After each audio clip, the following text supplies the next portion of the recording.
What I've noticed traveling around the world for a few years now and dating certain women is that a lot of women hold on to the shame of their sexuality more than anybody else. What I mean by this, there is this intrinsic journey to uncover the sacredness of the sexuality of the feminine. Feminine meaning, I'm relating to the gender now. Gender meaning genisus in Latin, which means the very genes of ourselves, like who we really are, our DNA, the physical aspects, like the genitals, like it also comes from the word gender, genes, of the woman.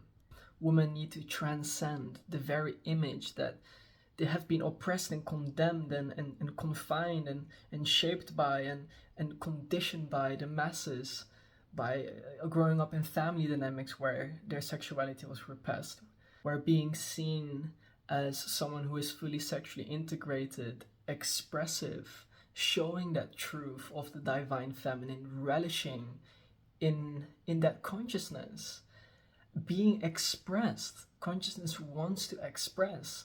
Women need to transcend the false image of being seen as a slut, calling themselves a slut for showing up in certain clothes where they are actually feeling sexy and sexual. Now, sex actually comes from the word sexus in Latin, which means to divide certain emotions, parts of our biology, feelings divided into sections, to divide, to cut. However, the sensuality to this, that is what we speak of as our internal way of sensing, 5 senses, how we really feel from within. It is important to find a distinction there because I want to emphasize on that the women inherently need and are designed bodily, genetically, to embody the feminine sexual energy here. Men are here to be freedom and the protectors of this divine feminine.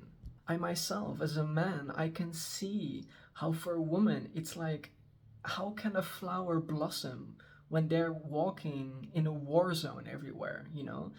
Women need the masculine to feel safe. However, the women also need masculine energy found within themselves. Therefore, it's radical responsibility for both the man and the woman to be responsible of the energies that want to play out within themselves. Now, this is just a complete different topic, but men, I just need to share this because the reason men watch porn is because they are faced with their fantasy of a woman who is truly fully relishing in her sexuality and her desire to love a man fully, to provide that endless space of divine nurturing love to a man.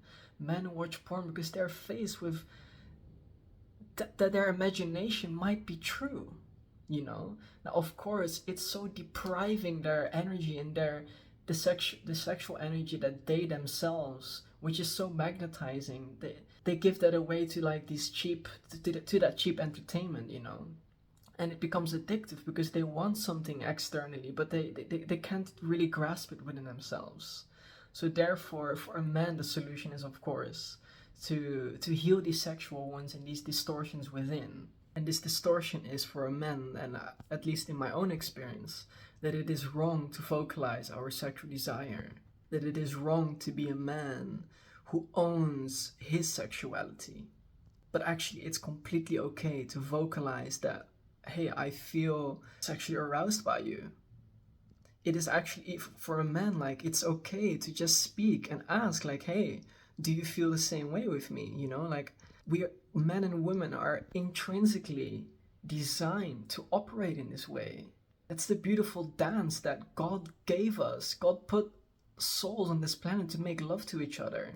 However, though, and I'm gonna end this video with this, to find true balance, union. Balance is the gateway to union. Union meaning unification. Union meaning the transcendence, not being identified by fear anymore.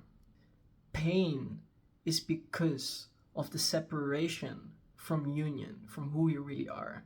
And I strongly hold on to the belief that commitment and union between masculine and feminine, now I'm talking about genetically, bodies. I'm not speaking about the energies.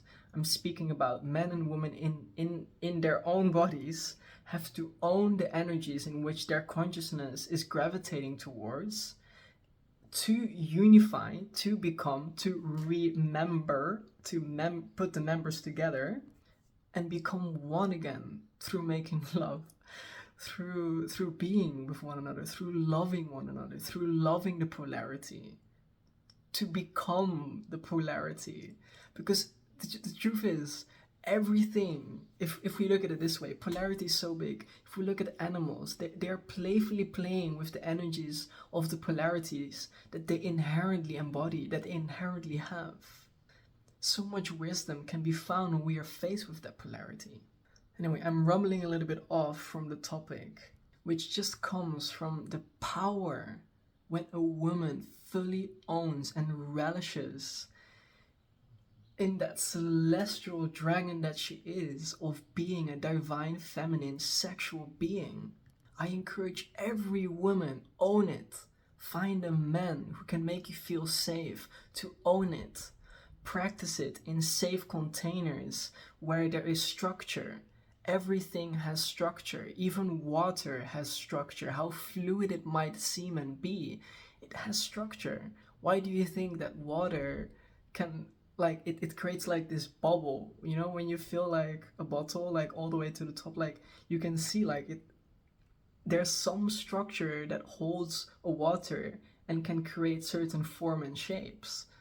Everything has structure. Everything needs structure. Every relationship needs masculine structure, but it needs the right structure. So for women, choose the right man where you can feel, and he knows what he wants and needs. He knows how to create a solid structure in a relationship. Choose those men. Don't choose the men that would just continue to perpetuate their sexual wounds and only use you like for your warmth and your love.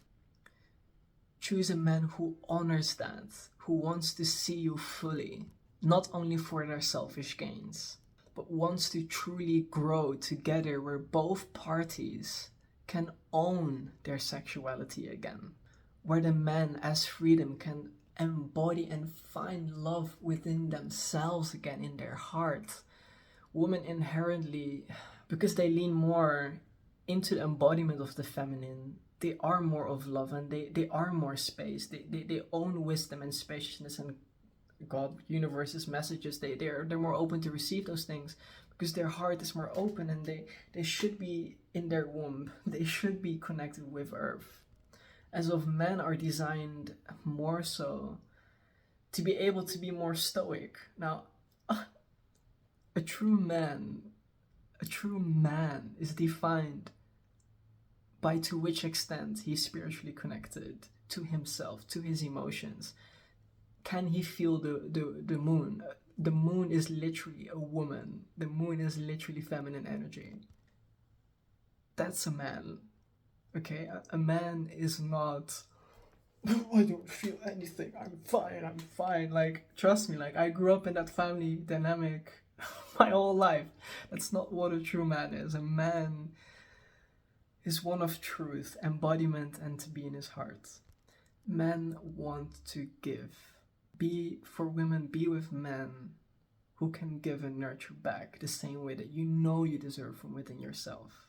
Don't settle for those takers as much as it looks appealing and, you know, like 90% seems good. However, that 10% is like, ooh, this is a red flag. Like, listen to, honor that truth from within yourself that says, I cannot, that intuition that just knows that, okay, this 10% can be a facade, is a facade. This 10% that is like, ooh, that's actually, that's going to ruin whatever you want to step into long term.